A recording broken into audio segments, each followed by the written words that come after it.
Holly, and I am back with another Disney related video.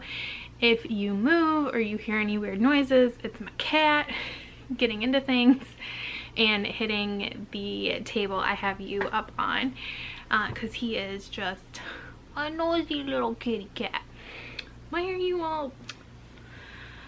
Anyways, so I'm here with a video that I want to talk about. So I'm here to talk about doing Disney without the parks.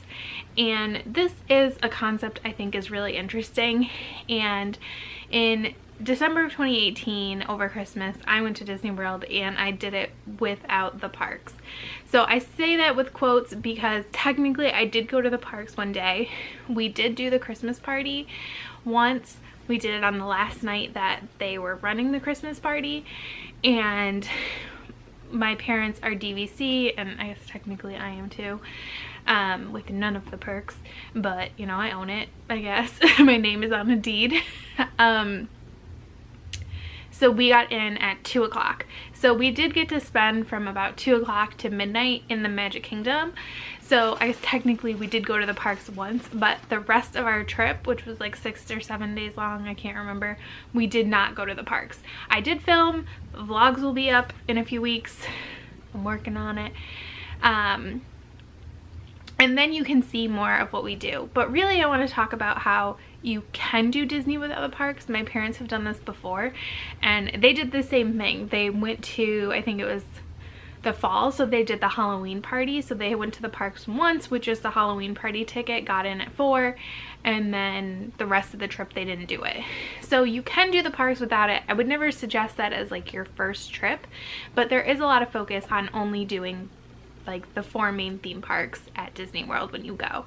And there is so much other stuff you can do, and even if you don't do a park free trip, there's still a lot of things that I think you should check out. So there are a lot of things you can do, like I said, and one of the good things about going and not worrying about the parks is that you don't have to worry about like doing those other things and feeling like you're taking away from park time. Stop it. He's trying to get in like a gift bag. You little weirdo. What are you doing? So nosy. See, you don't have to worry about taking away from that park time, because I've been there. You get stressed and you think like, well, I can't go see a movie down at Disney Springs because I paid so much money for my park ticket that I have to go to the park. So doing a park free vacation does take away a little bit of that stress. It gives you more downtime. So some of the things that you can do that I would recommend, and this is by no means an exhaustive list, is go to like the pools. So I am not generally a pool person. I totally was as a kid. Stop it. But if you are a big pool person, there are tons of resort pools. Obviously your resort pool you are always going to be able to go to, and some of the resorts you can go to their pools and pool hop, but some you can't.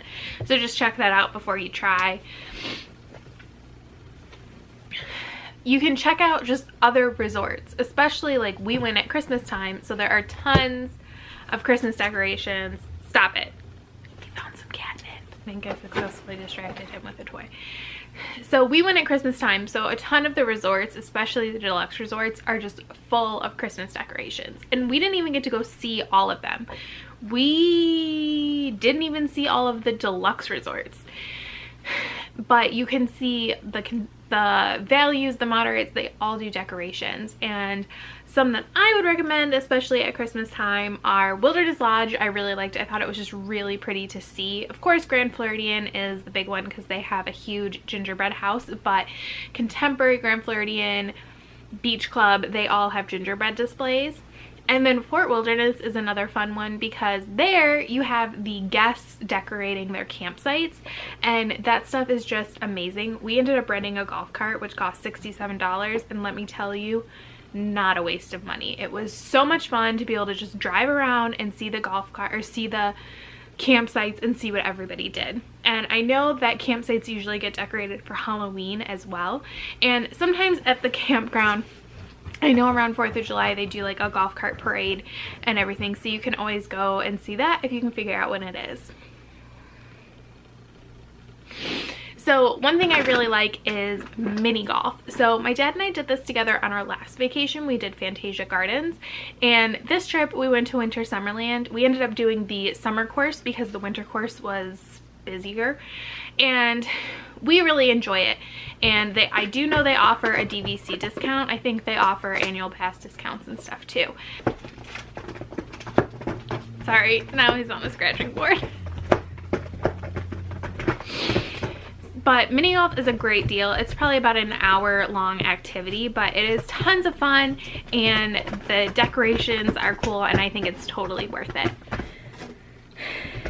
Another thing is just evening entertainment in general. Of course, there's the boardwalk. As far as I know, Jelly Rolls is the only like club on the boardwalk that has a cover. I don't think like Atlantic Dance Hall or anything else does. But of course, there's also lounges at the boardwalk and at other resorts. Like all of the deluxe resorts have lounges, so you can go check those out, like Trader Sam's at the Polynesian, Meisner's Lounge at Grand Floridian. I know some people will do, like, I'm not a drinker, but some people will do like a monorail crawl basically, and just get like a different drink at each one.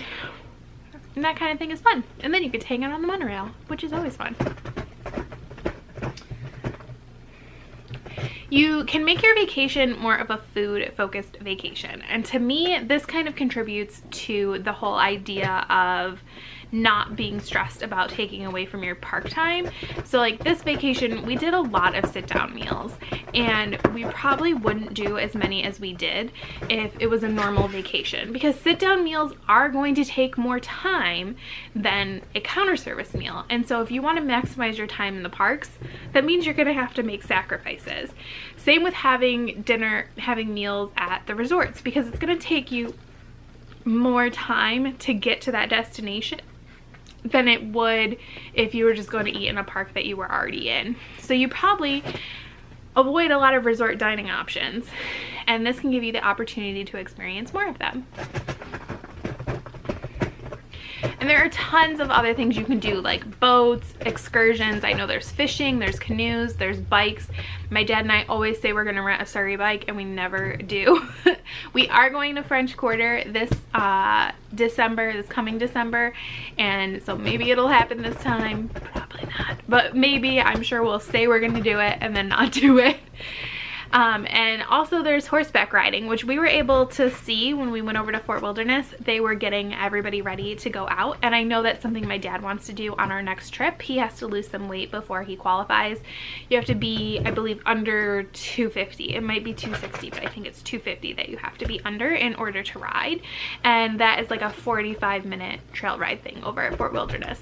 But even if you don't want to go horseback riding at Fort Wilderness, you can check out the horses.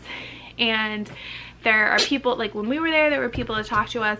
They have like a little display with like an automated recording to explain to you a little bit about Tricycle D Ranch. So there is that. And finally, if you ever want to check out something like the fireworks, you may not get the same experience you would get in park, but you can still get that experience from other places. I know from the boardwalk and a lot of those resorts, you can see some of Illuminations. And then we stayed at the Polynesian and had a lake view, and we had an amazing view of the Christmas fireworks. And we watched them several nights. You can watch the fireworks from the Contemporary and like Top of the World Lounge, but I think if you wanted to get like a really good view of the Magic Kingdom fireworks, staying over at the Polynesian would be your best choice. And I'm not necessarily saying stay there, like if you're gonna stay there, obviously that's great, but you can literally just go out on the beach and just watch them right there, and I think that's awesome. And I now kind of want to go at New Year's, but I do not want to be in the parks on New Year's Eve.